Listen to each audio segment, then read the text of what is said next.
Vamos a presentar a los oradores. Bienvenidos a todos. Un gusto tenerlos y un gusto que participen, por supuesto. Jimena Dubčovsky es licenciada en Ciencias Políticas por la Universidad de Buenos Aires, magíster en Planificación Urbana y Regional y doctoranda en Urbanismo PADU-UBA, beca interna CONICET. Forma parte del equipo de investigación del Centro de Estudios de Transporte del Área Metropolitana, CETAM, del Instituto Multidisciplinario de Historia y Ciencias Humanas, INTIUCI CONICET, y del Instituto de Transporte de la Universidad de San Martín, en temas ligados a la movilidad urbana, al transporte, y es docente también de la Universidad de Buenos Aires, tanto en grado como en posgrado de FADU, FIUBA y UNSAM. Posee producción científica en revistas, libros especializados y participación en congresos y jornadas nacionales e internacionales, y también se ha desempeñado como asesora técnica en el Ministerio de Transporte.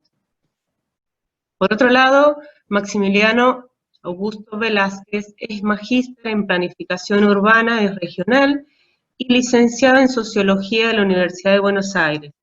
También es docente de la misma universidad e investigador del programa interdisciplinario de la Universidad de Buenos Aires sobre transporte PIUBAT, del Centro de Estudio de Transporte del Área Metropolitana, el CETAM, de la Universidad de Buenos Aires.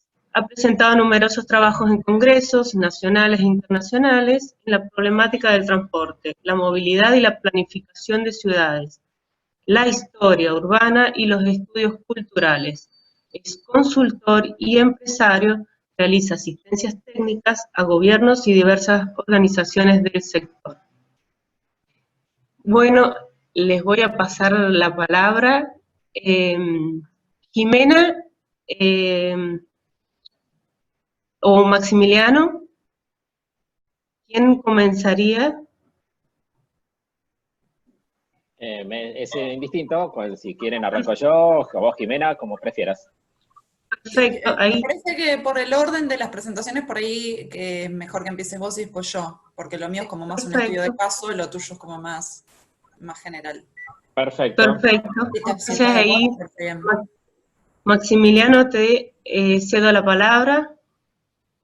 Muy bien, bueno, voy a compartir una presentación, así que me van a indicar cuando la puedan observar. Perfecto, ahí está. Bueno, perfecto. Bueno, hemos titulado esta presentación un breve panorama respecto del transporte y la movilidad en el marco del COVID. Y en función de eso, la primera cuestión es, como siempre, hacer un repaso sobre el área metropolitana de Buenos Aires. Hoy con una población estimada en 14 millones, 15 millones, entre esos aproximadamente, según las proyecciones del INDEC del 2020. Recordemos que este año debería hacerse el censo, y no se va a hacer el año que viene o el próximo, con lo cual los datos que tenemos poblacionales son solamente proyecciones sobre radios censales del último censo, y tenemos una serie de distorsiones respecto de esas realidades o esos datos respecto de las realidades, ¿no?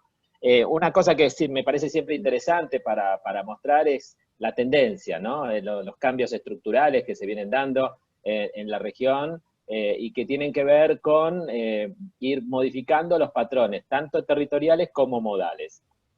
Acá lo que estamos haciendo es haciendo una comparación entre el estudio, el EPTRM de los años 70, y la EnModo del 2010. Si bien es cierto que hay otras dos EnModos, también un poco más recientes, esta es la que está con todos los datos publicados y la que hasta el momento es la única validada por los investigadores como información fidedigna, ¿sí? La última EnModo, la anterior, la de 2014, tuvo serios problemas metodológicos, y serios problemas de implementación, con lo cual los resultados no son del todo satisfactorios, y la del 2018 está en etapa de validación, también tuvo muchísimos inconvenientes técnicos, pero va a ser una información bastante valiosa que vamos a poder utilizar en breve. Y si hacemos esa comparación, también nos damos cuenta de que lo que esencialmente era la movilidad que registraba en los años 70 en la Ciudad Autónoma de Buenos Aires, con fuerte movimiento pendular entre el conurbano y la Ciudad de Buenos Aires, ha dejado de ser a partir de los datos que nos muestra la ENMODO en el 2010. Efectivamente, la Ciudad de Buenos Aires mantiene una alta movilidad, pero reduce su participación general, mientras que es el conurbano bonaerense el que presenta las mayores movilidades, y esas movilidades ya no son tan directas entre ir y venir a la Ciudad de Buenos Aires. El pasar los límites interjurisdiccionales es un viaje que realiza la menor proporción de población de la región, y eso es importante porque se sigue pensando, tanto en las infraestructuras como en el marco de pensamiento, es que la Ciudad de Buenos Aires reciba a un montón de personas todos los días, cuando en realidad recibe un montón de habitantes, pero también hace que otro montón de habitantes salgan de la ciudad a trabajar al conurbano. Es mucho más complejo que la simple cuestión del conurbano avanza sobre la ciudad de Buenos Aires. Y la otra cosa que es interesante es que si sacamos los viajes a pie, porque tanto la EPTRM como la MODO tienen diferentes metodologías para calcular los viajes a pie, las caminatas, damos cuenta de que el sistema colectivo de autotransporte es quien más ha bajado su participación modal. Y el automóvil ha crecido proporcionalmente, mayormente en provincia que en Ciudad de Buenos Aires, mientras que el resto de los modos más o menos se han mantenido. El taxi, el taxismo, todo lo que sería taxis y remises, es una actividad que ha bajado comparada con los años 70 en forma muy significativa.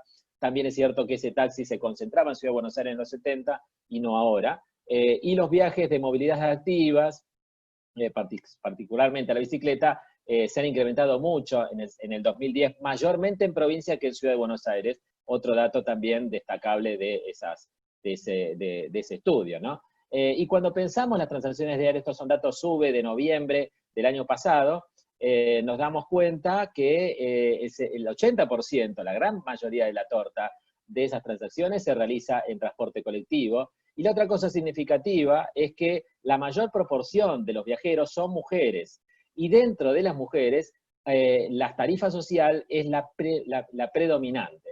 Y eso es un dato muy significativo que también es interesante para pensar, ¿no? Y lo mismo pasa con las frecuencias, ¿no? Mientras en los estudios clásicos siempre se habla de la acción commute, de ir y volver al trabajo, es decir, el pico de la mañana y el pico de la tarde, cosa que se evidencia en el transporte privado. En el transporte público siempre hablamos de 3 picos, el pico matutino, el del mediodía y el vespertino siempre es mucho más atenuado que en el caso del automóvil.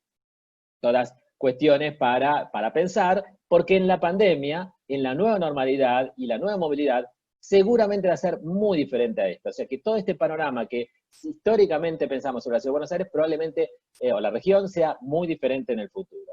Nuestro paradigma era el de la movilidad sostenible, o seguimos sosteniéndolo, por otro lado, la idea de compacta, de una ciudad compacta, sobredifusa, que trate de lograr densidad de población, que transporte utilizando corredores, que conecte diversas redes, que mezcle subcentros, usos en los subcentros, que pedalee, que cambie la movilidad privada por la pública y que camine en calles activas. Y eso implicaba promover un urbanismo responsable, racionalizar el uso del auto privado, mejorar e integrar el transporte público y fomentar la movilidad activa y la micromovilidad, lo que en toda América Latina se dio a llamar los diferentes planes de movilidad urbana sostenible, los PEMUS, que orientados por los organismos de financiamiento internacionales, en los últimos 20, 25 años se han ido conformando desde México hasta Argentina, donde Argentina ha sido de los últimos que ha entrado en estas dinámicas, y particularmente la Ciudad de Buenos Aires, aunque tenía un antecedente interesante de la Ciudad de Buenos Aires, que es el Plan Urbano Ambiental,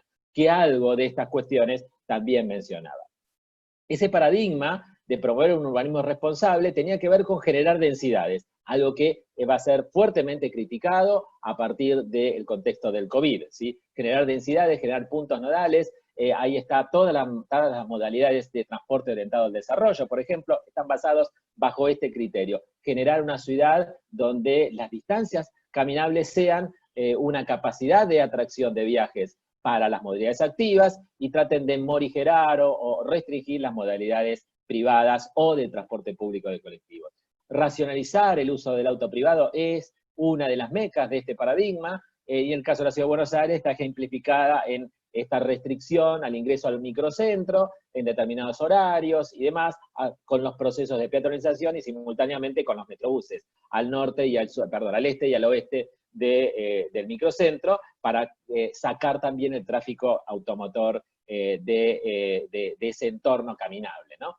Mejorar e integrar el transporte público, las políticas de Metrobús, por ejemplo, de los viaductos, de la inversión en ferrocarriles, tiene que ver con esto, pero también la sube, ¿no? Tener un boleto integrado es algo también bastante significativo, y la promoción de la movilidad activa y la micromovilidad a partir de las ciclovías, o a partir de generar entornos de peatonalidad, por ahí no permanentes, sino en algunos momentos. Ahí tenemos una foto de La Plata, que ya hace bastante tiempo viene fomentando que una calle se corte los días domingos, etcétera, ¿no? Y las emergentes de paradigma sostenible, que no están en los planes, pero que aparecen fuertemente. Por un lado, la introducción de la perspectiva de género, y por otro lado, el contemplar en esos planes las catástrofes climáticas, ¿no? ¿Qué pasa cuando tenemos grandes inundaciones? ¿Qué pasa cuando sucede determinada cuestión en algún espacio de la ciudad? ¿De qué manera el transporte público y el transporte privado logra acomodarse, ¿no? En ese contexto aparece el COVID, es otro elemento a tener en cuenta en los planes, a partir de ahora.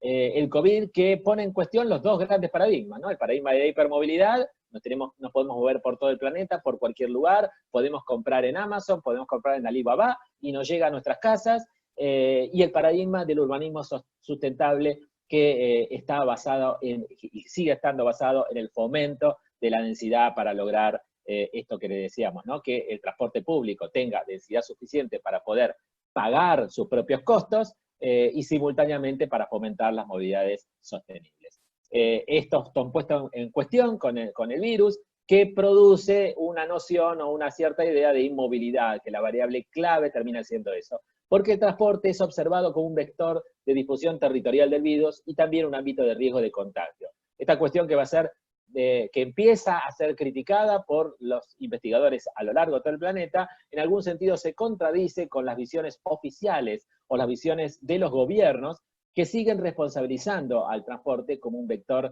de riesgo, cuando los hechos objetivos, los datos objetivos de una serie de investigadores a lo largo del planeta vienen demostrando lo contrario. Sin embargo, acá hay una construcción de realidad producto de los gobiernos, que tiene que ver con tratar de lograr en el transporte una cierta responsabilidad.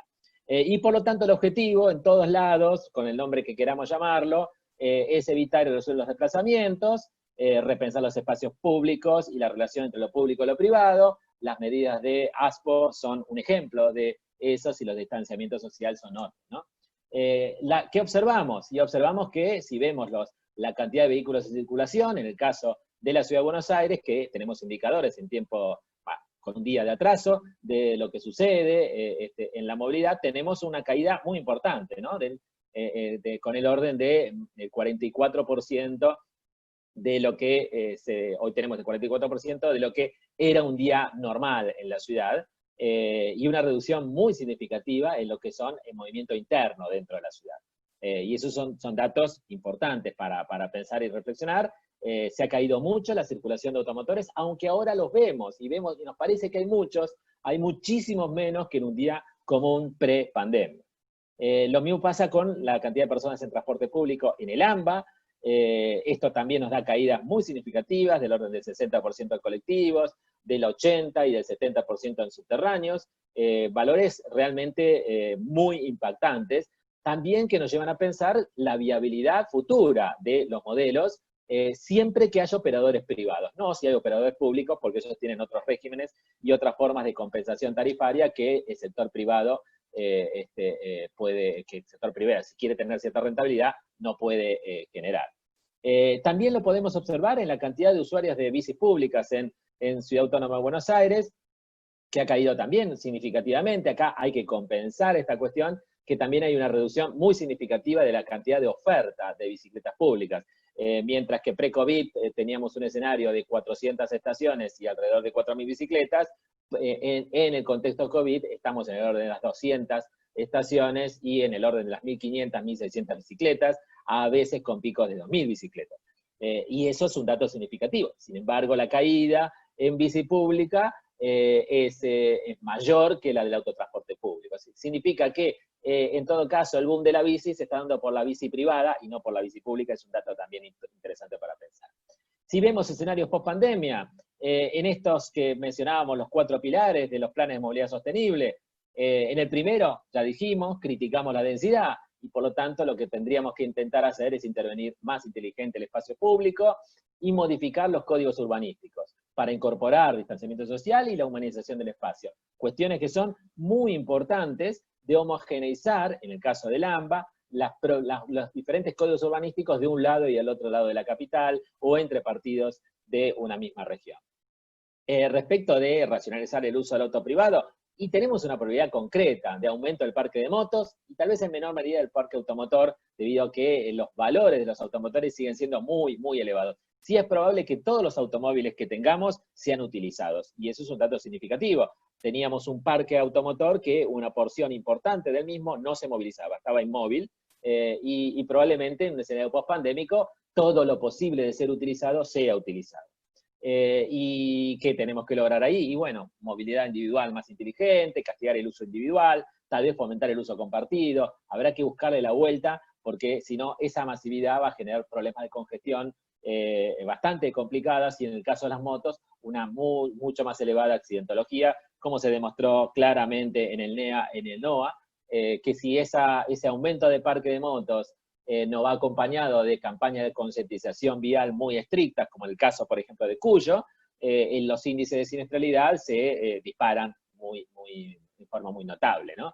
Lo mismo pasa con el transporte público. ¿Cómo rediseñamos el sistema del autotransporte con criterios de eficiencia energética, recorridos articulados con sistemas ferroviarios subterráneos? ¿Cómo sacamos provecho de la infraestructura Metrobús? Hoy tenemos una gran infraestructura, aunque si viene en pocos espacios del territorio, que estamos subutilizando. Entonces, ¿de qué manera podemos darle mayor valor a algo que ya está construido, algo que ya tenemos, ¿no?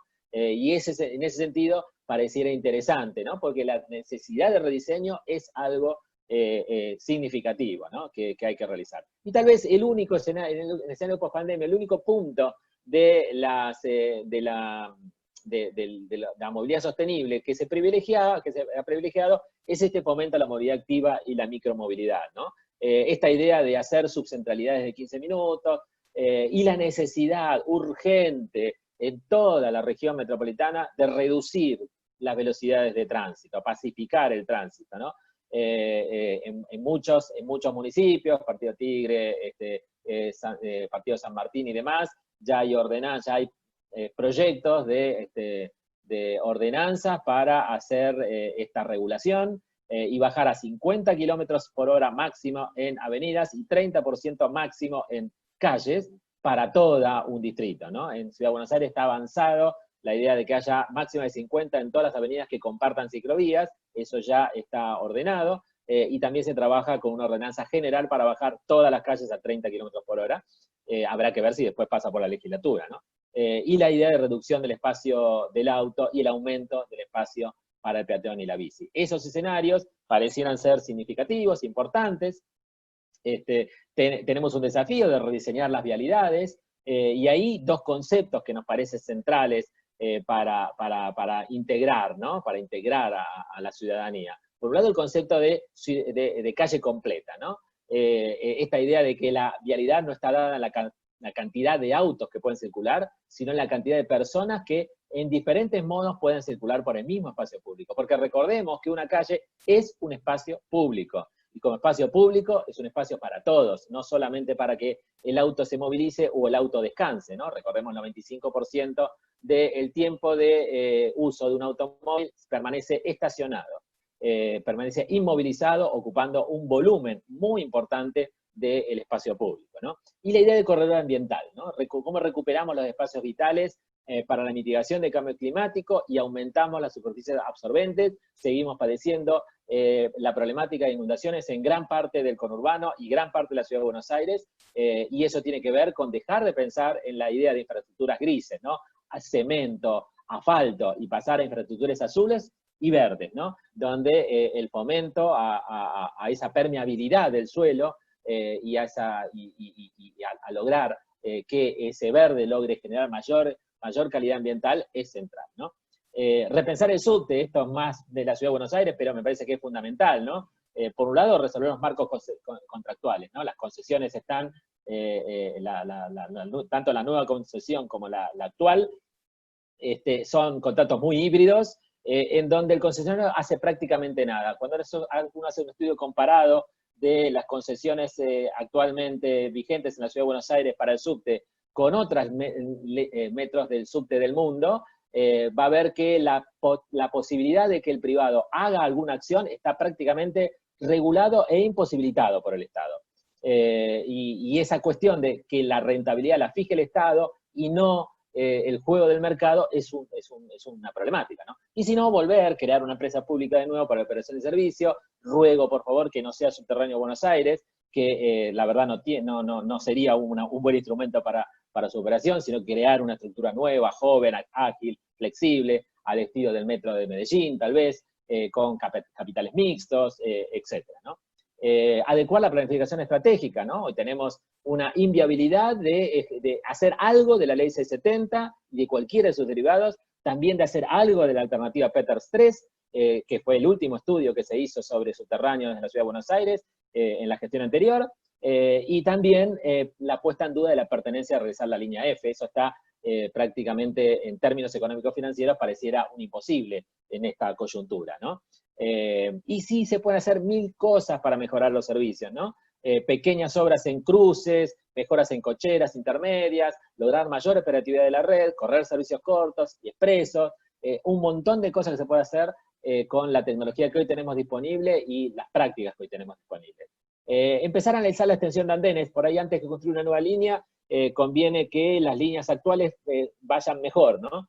¿Cómo logramos que 8 y 10 coches puedan funcionar en las líneas y no 5 o 6, como en la actualidad, ¿no? Y eventualmente compartir hacer algunos ramales intermedios a futuro. Habrá que pensar esto en forma mucho más detallada, y recuperar el concepto de premetro, ¿no? De algo sustentable, eléctrico, vinculado al ambiente, para todo lo que es vinculaciones transversales. Volver a pensarlo, ¿no?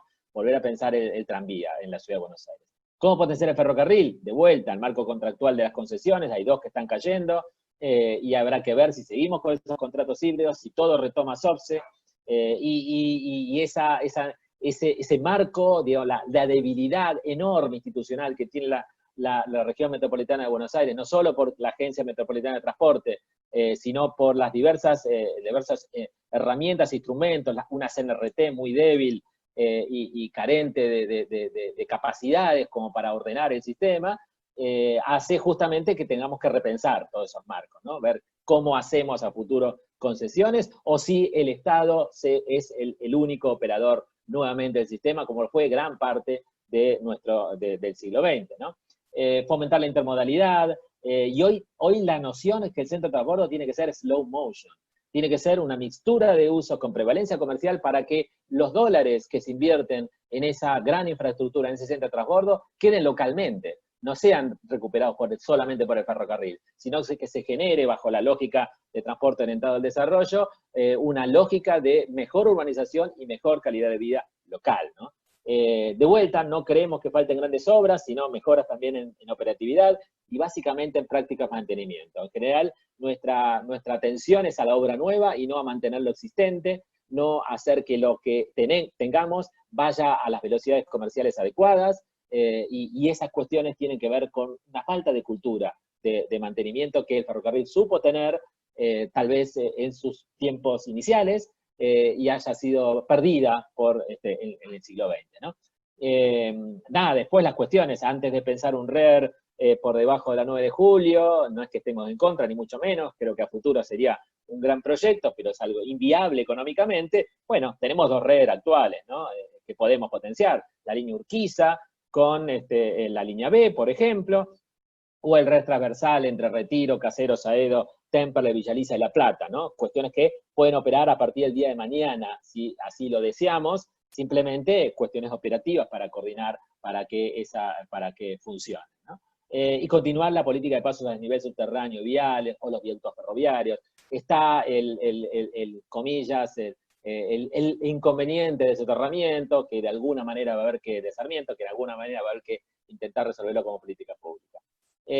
Planteamos que no es posible mantener el modelo de autotransportes como hoy lo tenemos, hay que pensar uno nuevo, resolver el marco contractual de vuelta de concesiones y permisiados, tal vez la alternativa de crear empresas estatales o de capital mixto, que operen en toda la red, no solamente por línea, y me parece que las ventajas que nos ha mostrado ciudades como Santiago de Chile, Lima, Medellín, Ciudad de México, ¿no? de tener empresas estatales muy fuertes que puedan hacerse cargo de la coyuntura y de las problemáticas de las empresas privadas, me parece que es algo que la región metropolitana tiene que recuperar, como lo hizo Rosario, recuperando su empresa pública, Movi, como lo hizo Mendoza, a partir de su histórica empresa pública. Por ejemplo, pensar si no es momento de tener una empresa pública, que también puede ser capital mixto, por supuesto, pero en toda la red, no en algunas líneas, ¿no? Obviamente el rediseño de toda la red, y tratar de ver de qué manera saltamos la jurisdicción, ¿no? Pensar en criterios de intermodalidad antes que en que hay colectivos nacionales, colectivos provinciales y colectivos municipales. Ahí la Agencia Metropolitana de Transporte tal vez tenga algo que realizar a futuro, ¿no? De vuelta, decíamos lo de dar mejor provecho a la infraestructura del Metrobús. Hoy tenemos servicios troncalizados en metrobuses lineales que no tienen prácticamente curvas, con lo cual se podría poner algún servicio que en algún sentido compita con las mismas líneas actuales o las reemplace partes de recorridos para correr con servicios multiarticulados de 3, 4 y 5 cuerpos, simplificando el uso de líneas y fomentando el intermodalismo. Me parece que son cuestiones que hay que pensar, ¿no? Cómo incorporamos al sistema público y privado de bicis, cómo hacemos las guarderías, creo que es algo que se discute muchísimo en Santiago de Chile, se discute mucho en Rosario, y la región metropolitana en eso está muy, pero muy atrasada. Obviamente el desafío de reconvertir toda la flota a eléctrica o a algún otro método sustentable, y fomentar diseños diferenciados. Hoy tenemos tamaños de vehículos muy inadecuados para tener una buena cobertura de la red, porque si yo no dispongo de vehículos pequeños para hacer circuitos, para acercar un barrio, supongamos, en Moreno o en Pilar, o para acercar poca cantidad de pasajeros en localidades como, digamos, bastante más alejadas de los núcleos urbanos, y tengo que correr colectivos muy grandes para llegar ahí, estoy generando una deseconomía importante. Y a su vez, en algunos otros tramos, pensar en articulados, pensar en doble pisos, puede ser una solución más evidente, más clara, ¿no? Y el tema del desarrollo del transporte fluvial. En general, la lógica del transporte fluvial siempre se pensó en su carácter radial, ¿no? Traer pasajeros a la Ciudad Autónoma de Buenos Aires, como que la lógica es que vengan a trabajar a la Ciudad de Buenos Aires. Esa lógica no existe más. Y hoy el diálogo fluvial que puede darse entre La Plata y Berazategui es mucho más fuerte que el diálogo que se puede dar entre La Plata y Buenos Aires, o entre Berazategui y Buenos Aires, o el diálogo que se puede dar entre Zárate, Escobar y Tigre es mucho más fuerte que desde Zárate se vaya a la Ciudad de Buenos Aires por transporte fluvial. Entonces, repensar esas cuestiones, saliendo de la idea de la embarcación tipo lancha colectiva, ¿no? Que es un transporte más turístico que de transporte público, pensar qué tipo de embarcación específica. Hay mucho trabajo eso en la Universidad de Buenos Aires y en otras universidades del conurbano para el diseño de unas unidades óptimas para ese tipo de traslado. Inclusive la movilidad en ríos internos, tanto el Riachuelo, a futuro se podría llegar a pensar, como el Reconquista, son ríos navegables en gran parte de sus cauces, inclusive arroyos como el Morón, por ejemplo. Entonces, en ese sentido, queríamos terminar esta presentación con la idea también de la movilidad activa, ¿no? De cómo ganar la calle, ¿no? Ahí también hay un problema conceptual con la concesión de Tembici, y de vuelta al problema. Tembici, el único lugar donde, comillas, está fracasando es en Argentina, en Buenos Aires, mientras tiene éxito en gran parte del resto de América, y la diferencia es el marco contractual. Las exigencias que le propone el Estado y la imposibilidad de gestionar ingresos propios hace justamente la inviabilidad para que un prestador privado tenga algún grado de rentabilidad que no sea solamente rentista, ¿no? Y tal vez ahí está el problema, ¿no? Pensar, salirse de la vieja lógica argentina de que las cosas son renta, ¿no? Y que son un derecho por esa lógica, ¿no? Pensar esa cuestión, ¿no? Integrar la red de ciclovías de Cava y de municipios. Por suerte ahora Google nos está mostrando que una parte importante de los municipios tienen un montón de ciclovías que no aparecen porque no están visibilizadas ni tienen el marketing que tienen las ciclovías de la Ciudad de Buenos Aires, ¿no? Pacificar la circulación vial, ya lo dijimos, evitar las ondas verdes y los semáforos de onda larga, esta cuestión media ridícula, ¿no? Hacemos una ciclovía en la Ciudad de Buenos Aires sobre Avenida Córdoba y le mantenemos una onda verde de 70 kilómetros por hora, pero ponemos un cartel que dice máxima 50. Bueno, ahí hay que ponerse de acuerdo y pensar que también ese ciclo semafórico hay que bajarlo y hay que reducir las ondas, porque si no lo único que estamos haciendo es generando que el ciclista transgreda más la normativa, porque no, la espera en algunos semáforos es muy larga, ¿no? Fomentar las intervenciones tipo urbanismo táctico, ya lo dijimos, esto es algo que se está haciendo, ahí tenemos una imagen de Avenida Corrientes, por ejemplo, y fomentar el uso de bicis y micromovilidades eléctricas para logística urbana, tanto de última milla como de mensajería, es algo que se viene dando fuertemente. Obviamente quedó afuera de todo esto el problema aeroportuario y el problema portuario, por una cuestión de tiempo simplemente, pero ahí repensar la región, repensar cuál es la conveniencia de tener 3 aeropuertos en un contexto post-pandemia, tiene sentido tener Aeroparque, por ejemplo, o tener Palomar, pudiendo ahora reordenar todo el esquema hacia un aeropuerto mucho más seguro y mucho más eficiente, como el caso de Ezeiza. Habrá que pensarlo, tiene sentido que siga existiendo el puerto de Buenos Aires, o redistribuir las cargas en La Plata y Zárate, logrando un sistema integrado de puertos para la región del Plata, complementando con Montevideo, etc., ¿no? Bueno, muchas gracias, esto era lo que quería compartir para esta charla, y le voy a pasar ahora la palabra a mi compañera.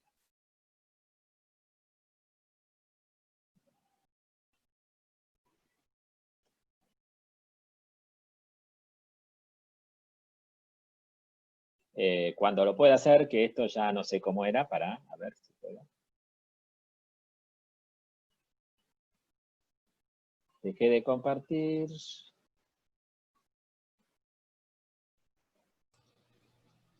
No me deja cambiarlo. A ver, alguno que puede utilizar. Luisa, ¿podés vos? Ah, vos estás como anfitriona. Vos podés nombrar. Yo no puedo ser co-anfitrión. Vos tenés que habilitar a Jimena.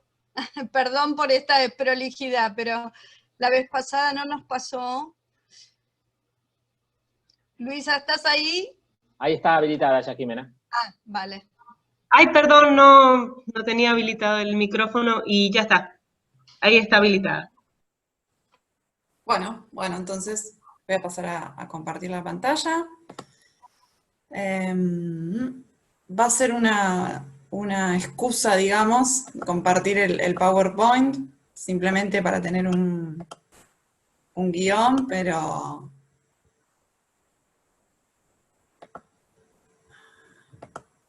bueno, vamos a charlar un ratito, a ver. Ahí estamos, ¿no? ¿Se ve?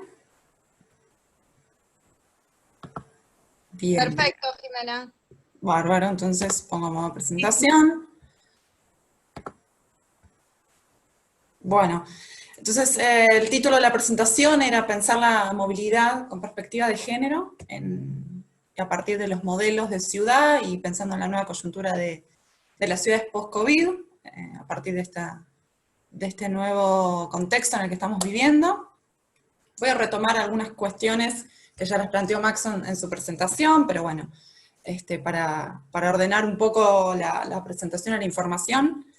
En primer lugar, pensar en la región metropolitana de Buenos Aires y cuáles son las características que la definen y caracterizan su sistema de movilidad y su sistema de transporte también, ¿no? Y entonces planteo estas 4 ideas principales que tienen que ver un poco con, bueno, qué forma ha tomado la configuración del sistema de transporte, que como decimos acá es radiocéntrica, es decir, que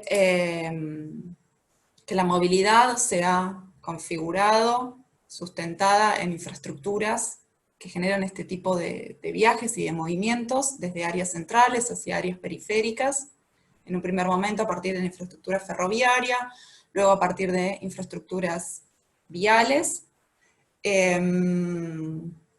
Y bueno, digamos que este tipo de movilidad ha sido lo que la ha tomado esta forma originalmente. Sin embargo, como mostraba Maxo, en la actualidad ese tipo de movilidad también ha tomado otras formas, otros patrones. Entonces, siguiendo un poco con esta idea del crecimiento de las áreas y de la aglomeración, nosotros vemos que en la región metropolitana de Buenos Aires el crecimiento ha sido en baja densidad y en extensión, es decir, se han incorporado nuevos territorios urbanos con nuevas dinámicas, nuevas centralidades, ¿sí? Esta idea de la ciudad y de la metrópolis policéntrica.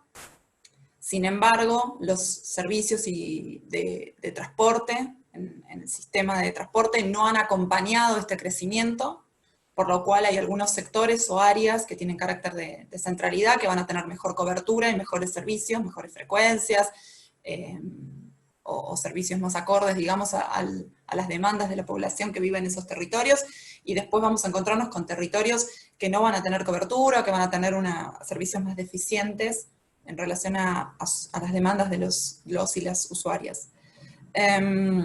Por eso planteamos esta idea de un modelo de baja densidad en extensión, donde hay una gran disparidad en la calidad de los servicios, principalmente por el carácter de inmovilidad que ha tenido todo el sistema de transporte, el sistema de movilidad, y principalmente lo que tiene que ver con la oferta de transporte público, ¿no? Y lo que vamos a observar también en la región son estas huellas territoriales que ha dejado la polarización y la segregación socioterritorial en estos nuevos territorios que tienen una complejidad y una dinámica urbana que nos lleva a repensar en cómo está planteada la configuración del transporte y de la movilidad. ¿Qué pasa cuando hablamos de la movilidad con perspectiva de género? Bueno, ahí vamos a retomar un poco cuál es el marco teórico, digamos, que da sustento a pensar la movilidad con esta perspectiva. ¿Cómo nos movemos las mujeres? Y las mujeres nos caracterizamos por movernos en función de algunas cuestiones particulares, como por ejemplo que realizamos viajes cortos, es decir, que nos movemos en un radio mucho más corto, digamos de más corto alcance, mejor dicho, que realizamos viajes multietápicos, es decir, que realizamos viajes en distintas etapas con distintas paradas, donde tenemos distintas actividades, que esas actividades por lo general privilegiamos que estén cerca de nuestros hogares, de nuestras casas, sobre todo en el caso de las mujeres que son madres, ¿no? El tema de poder estar más cerca de la casa, porque el colegio de los hijos está más cerca de la casa también, entonces en la medida en que sus actividades profesionales o ocupacionales se lo permitan, privilegian el hecho de trabajar y de tener el resto de sus actividades más cerca de su casa, a diferencia de lo que ocurre con la movilidad de los hombres, ¿no? Que tiene una movilidad más pendular, desde un origen hasta un destino, lineal, que por lo general privilegian los modos privados, es decir, el uso del automóvil o de la moto, en relación al transporte público, los modos activos, donde sí las mujeres vamos a privilegiar o utilizar más los modos activos, como el modo a pie, o los modos públicos, ¿no? El transporte público en general. Esas son como las grandes diferencias entre las elecciones de movilidad de unos u otros. Entonces, en este sentido, recupero un concepto que ha desarrollado y acuñado Inés Sánchez de María, que tiene que ver con la movilidad del cuidado, ¿no? Es decir, ella a partir del estudio de los motivos de viajes de las mujeres, esto lo hizo en ciudades de Estados Unidos y en Europa, en España principalmente. Ella lo que registra es que los principales motivos de movilidad de las mujeres tienen que ver con actividades de cuidado, es decir, realizar trámites, compras, acompañar a sus hijos al colegio, o el cuidado o acompañamiento de alguna persona mayor, y al agrupar todos esos motivos de viajes es que ella habla de esta movilidad de cuidado, ¿no? Que las mujeres tenemos como entre nuestras principales motivaciones de movilidad y de viajes está la cuestión del cuidado. Entonces, para retomar un poco qué es lo que caracteriza la movilidad de las mujeres, bueno, la movilidad activa, es decir, sobre todo el uso del modo a pie, las preferencias por el transporte público, estos radios cortos de cercanía en donde movernos, ¿no? Pero eso nos lleva a pensar en cómo analizar o estudiar la movilidad de las mujeres y las demandas que tenemos de movilidad. Y en ese sentido, retomo un poco lo que planteaba Maxo respecto de los estudios de movilidad que se han realizado, y digamos que el último que tenemos publicado y del cual utilizamos para las investigaciones en general tiene que ver con la encuesta de movilidad que se hizo hace unos años, ya que un poco vintage, en el 2010, pero es la última información publicada, disponible, que tenemos para analizarlo, ¿no? Después hay otras fuentes de información, como mostró Max, el tema de las transacciones SUBE y demás, pero bueno, eso está más enfocado solo en lo que es el transporte público, y además que hacer los estudios de género y incorporar el sesgo género a veces es un poco complejo para utilizar esas herramientas.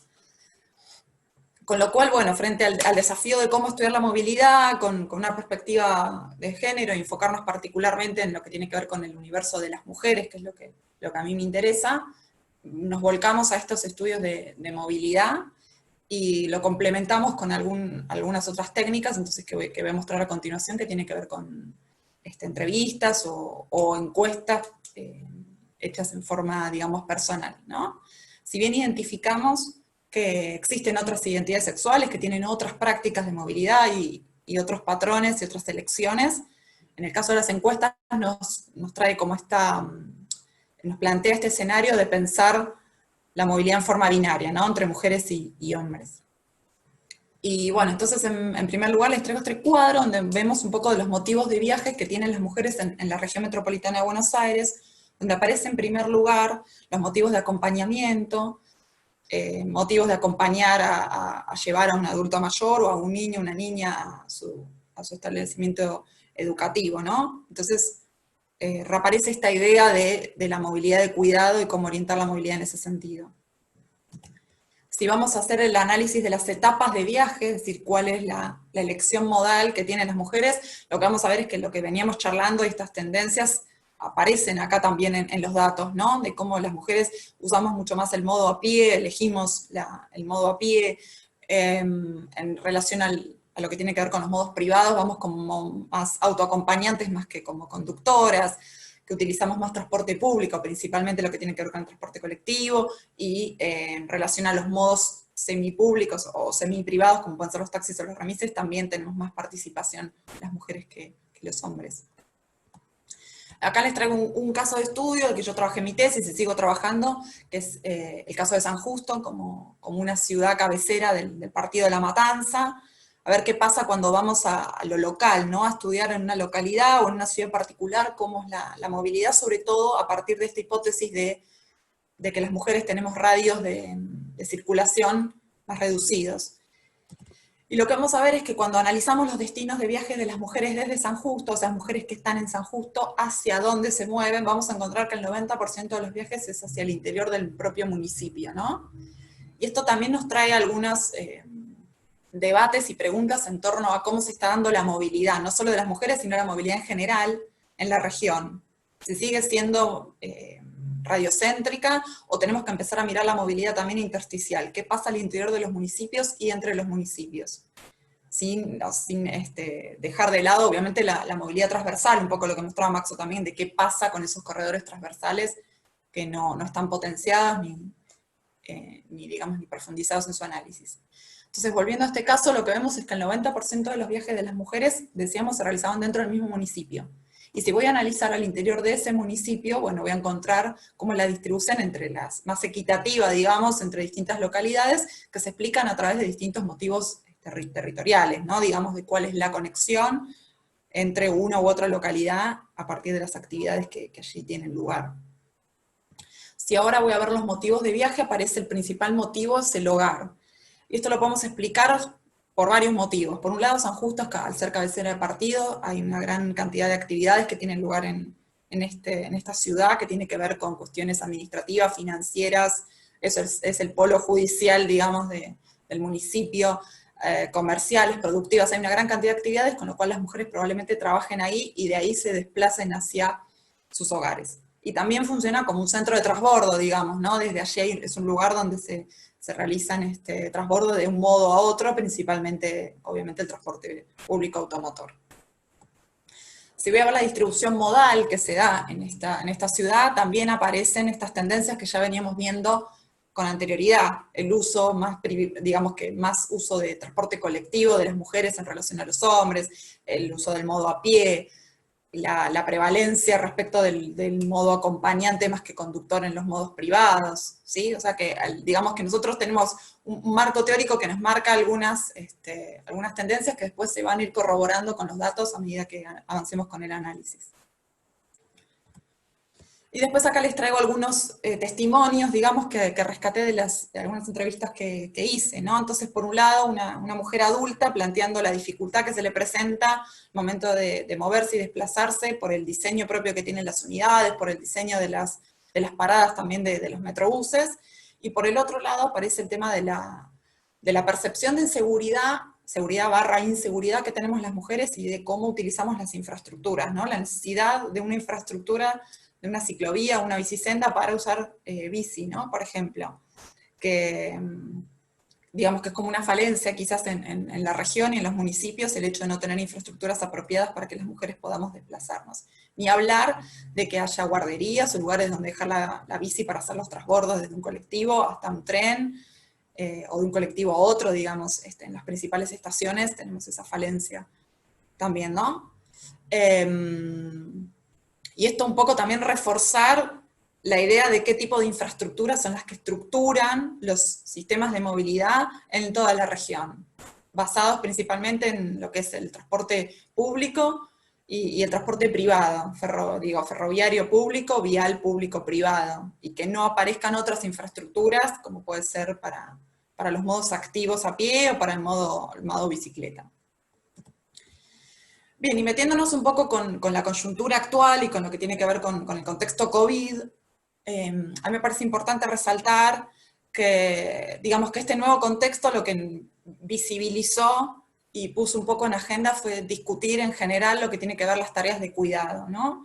Ya sea a nivel de lo que tiene que ver con el sistema de salud, ¿no? Público, quiénes son los que están al frente de ese sistema y lo sostienen, principalmente enfermeros, enfermeras, pero dentro de ese universo de análisis las enfermeras mujeres son las que de alguna manera sostienen y llevan adelante las tareas de cuidado en el sistema de salud, y cuando nos metemos en la esfera o en el ámbito de lo doméstico, ¿qué pasa cuando no hay escuela, cuando no hay niñeros ni niñeras, ni personas de cuidado, que apoyen el cuidado, y cuando tenemos que trabajar, desarrollar nuestras tareas domésticas al interior de los hogares, ¿no? No voy a concentrarme ni citar los numerosos trabajos que aparecieron en los últimos meses respecto de cuál es la sobrecarga que están llevando a cabo las mujeres y el estrés que viven las mujeres en el interior de sus casas al tener que llevar a cabo sus actividades ocupacionales, trabajar, estudiar, cuidar a los hijos, ocuparse de las tareas domésticas en general. Entonces me parece que este debate y esta discusión se ha puesto sobre la mesa en este contexto y es absolutamente relevante. Por otro lado, el tema de la ciudad de proximidad, esta nueva forma de habitar y de vivir las ciudades, ¿sí? Cómo hoy nos proveemos de los bienes y de los servicios que necesitamos para estar en nuestras casas, ¿no? ¿Dónde compramos? ¿En qué negocios compramos? ¿A qué médico vamos? Tenemos que ir a un médico que esté lo más cerca de casa posible, vamos a una veterinaria cerca de casa. Digo, ¿cómo empezamos a vivir nuestros barrios y nuestras ciudades de otras formas? En el conurbano mismo, cómo empiezan a aparecer nuevos locales, nuevos comercios, ¿sí? En la cercanía de nuestras casas. Esto lo vi en los viajes, digamos, por el conurbano, empiezan a aparecer nuevos negocios, entonces empiezan a responder a una demanda que empieza a aparecer en torno a estas nuevas formas de vivir las ciudades en la proximidad, lo que se viene discutiendo, digamos, hace un tiempo ya respecto de la ciudad en 15 minutos, ¿no? De poder resolver las cuestiones laborales y personales en 15 minutos, digamos, ¿no? Y todo esto en el contexto de un debate en torno a, bueno, qué forma de modelo de ciudad vamos a tener.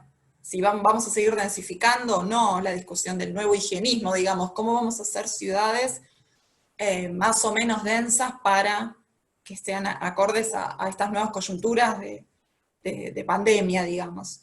Pero al mismo tiempo, cómo generar ciudades accesibles, digamos, ¿no?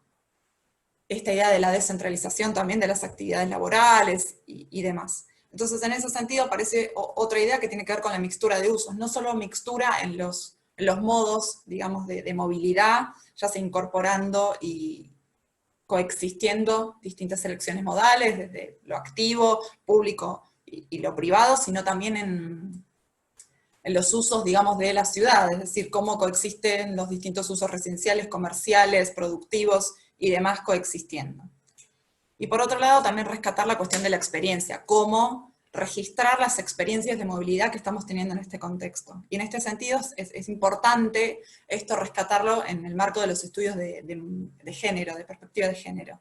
En cualquier ámbito que nosotros avancemos en una investigación, ya sea desde la literatura, el arte, el planeamiento, el diseño, el urbanismo, hay una característica común que es que las mujeres hemos sido invisibilizadas a lo largo de la historia. Entonces, reconstruir un mensaje o un conocimiento en torno a eso es complejo, por eso es que se vuelve siempre sobre las experiencias, cómo recuperar las experiencias de las mujeres en distintos ámbitos. Bueno, y en este contexto me parece que es absolutamente vinculable, ¿no?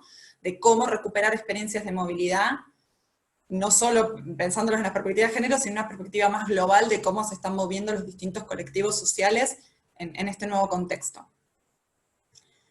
Bueno, y en ese sentido, para ir terminando y trayendo algunos debates y reflexiones a futuro, volvemos sobre esta idea de pensar estos nuevos modelos de ciudad de proximidad, qué características van a tener, qué actividades vamos a permitir que se realicen o no, reforzar la idea de la movilidad activa, digamos que es una elección que han tomado ciudades en todo el mundo, de reforzar estas infraestructuras, estos sistemas, y adaptar las ciudades también a los modelos de movilidad activa, y también traer esta idea de seguir pensando en la actualidad y a futuro la planificación con participación, ¿no? La participación activa de los distintos colectivos sociales que hacen a la ciudad.